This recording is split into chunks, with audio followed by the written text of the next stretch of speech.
Auto Trader's Best Bike of the Year awards are designed to celebrate the very best in motorcycling. 2017 has been a fabulous year for new bikes, and across all categories, ranging from the very smallest like KTM's 125 Duke, which is the new poster bike for 17-year-olds everywhere, up to more sensible middleweight A2 machines like Honda's new 500 Rebel.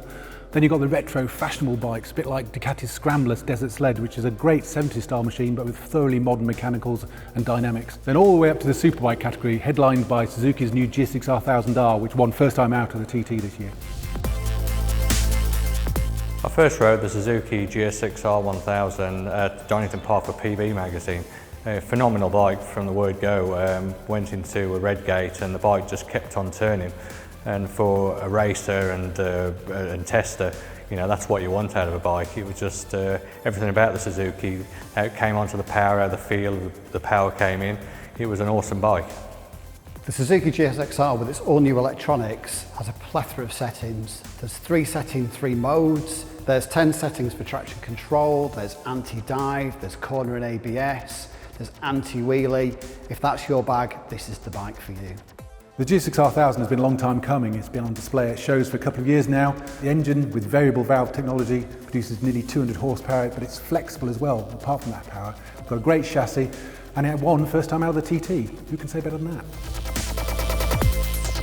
The Echo 50 is a fantastic little bike. It's 4-stroke reliability, it's got loads of under-seat storage, it does 100 miles per gallon all day long. Most parts are stocked, next day delivery. You buy an Iridium exhaust for 45 quid. It's cheap, it's under £1,000, and second-hand ones that are available are still fetching £800 on Auto Trader. It's a basic sports scooter made in China at the end of the day, but it does tick all the boxes, it does look cool, and it's outstandingly priced. At $949, it's the cheapest on the market, and as sales figures prove, that counts for an awful lot when you want a new scooter and you're 16 and starting out on the road. The KTM 125 Duke has been outstanding as a 125 ever since it's introduced. It's got all the right bits in the right places, it's funky, easy to ride, stunt orientated. It's a great poster bike for 17-year-olds. But this year it's better yet. It's got a new TPFT dash, it's got a new headlight. It's got all the trick bits, it's got WP forks, it's got radial brakes. It's absolutely fantastic looking. If you're 17 and can afford the fairly steep £4,000 price, it's the one to go for. So the Honda Rebel, again, another fantastic bike. It's low seat, it's easy reach bars, it's simple, it's got a very easy to ride double overhead cam twin. It's a bike made for the A2 market. You've got to be confident, you've got to be sensible, and this bike fits the bill perfectly. The Rebel might seem like an odd choice, but it's the latest addition to Honda's CB500 parallel twin A2 friendly family. You can customise it, it's got a Honda badge on it, it's reliable, it's fun to ride, and it's just dead easy to get on with. The GTS wins again for us. It's the definitive scooter. It might be a bit pricey, but it's the ultimate. It's beautifully built, it looks great, it's easy to ride, it's got tons of storage space, it's a class act.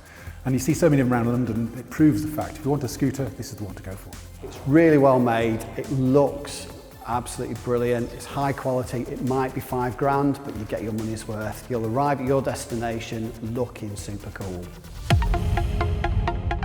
The Tuono has always been a class act ever since it came out. They've refined it along the way, made it 1100cc, and now for 2017 they've upgraded the electronics again. It's got upgraded front end, it's got a new really gorgeous TPFT dash. Among the nakeds, this is as classy as it gets, and it goes phenomenally. I'm not really into naked kind of bikes, but jumping on that thing, it was amazing. The electronics on them, just turning the dash on and just seeing what goes on, it's impressed me, and I've ridden loads of different bikes. The TFT dash has got the most amazing gadget, the leanometer, which shows you how far left and how far right you've actually leant going around the roundabouts. Something to brag about down the pub. Ducati Scramblers have always been great retro since they brought the first out a couple of years ago. This latest one, the Desert Sled, is a proper traily version, the one they've always been trying to do, the one it's always promised to be. It's got longer suspension, it's got more grown-up bits on it. It's a bike for grown-ups really that want a retro, and it performs off-road as well. What's not to like? Long awaited, highly desirable, looks like an 80s motocross trail, supermoto-esque retro thing. You can turn up, you can race around the car park, you can look cool, you could probably even compete in the DTRA races, to be honest. It's one of those bikes where on a Sunday you'd be proud to look at that from the bench.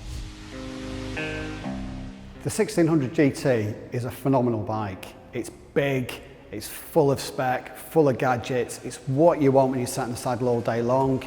The K16 is like nothing else in motorcycling. It's a straight six producing 160 horsepower that produces an absolute magic carpet ride of propulsion. What's key about it though is they've updated it again for 2017. It's got uprated ESA suspension, which is standard for the first time. It's got a few Euro 4 tweaks, and it's actually got reverse gear now, so you can manoeuvre it out of car parks a little bit more easily. As a way to consume vast miles at vast speed, they simply don't get any better. Suzuki have this design concept which is solid and smart, and the V-Strom is made from that mantra. It's practical, it's got new seat, it's got new low RPM assist, it stops the stalling, it's got loads of extras that are really practical, for example wider foot pegs, a better side stand, it's got really nice wind deflection on it, hand guards. It really is a great all-round bike. For 2017, it's got an upgraded engine, it's got more accessories, it's got a few little electronics, it's got new bodywork. It does it all for under £8,000. If sales figures to go by, the Street Glide is the ultimate Harley, especially in America. It's the bagger, the definitive bagger with the cut-down fairing and the side bags, so you can tour on it, but it looks good as well. But for 2017, they brought out this glorious CVO version, which is a Harley on steroids. It's got all the toys, it's got customized paint, it's got an uprated engine, it's got uprated stereo. It's the ultimate Harley. That's why it's our winner. It oozes plush, comfort, luxury. It's got a lovely comfy seat, big wide running boards. You can plug your iPhone in there, you can sync it Bluetooth, and you can have your sounds blaring out as you cruise down the high street, the highway, or our blocked motorways. So Kawasaki Z1000SX is a similar bike to last year, but with upgraded electronics. It's easier to ride, it's more stable, you can feel it in the corners better. It's an all-round great performer, and if sports tour is what you're looking for, then this really does fit the bill.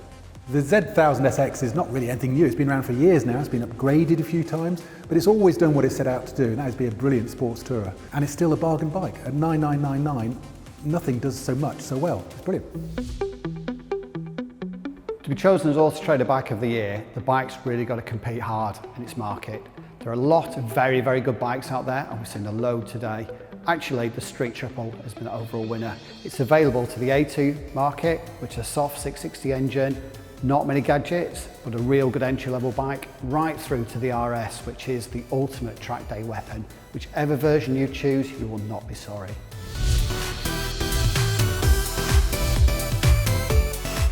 And it's that combination of ability and value that makes the new Street Triple a deserving winner of Auto Trader's Bike of the Year 2017.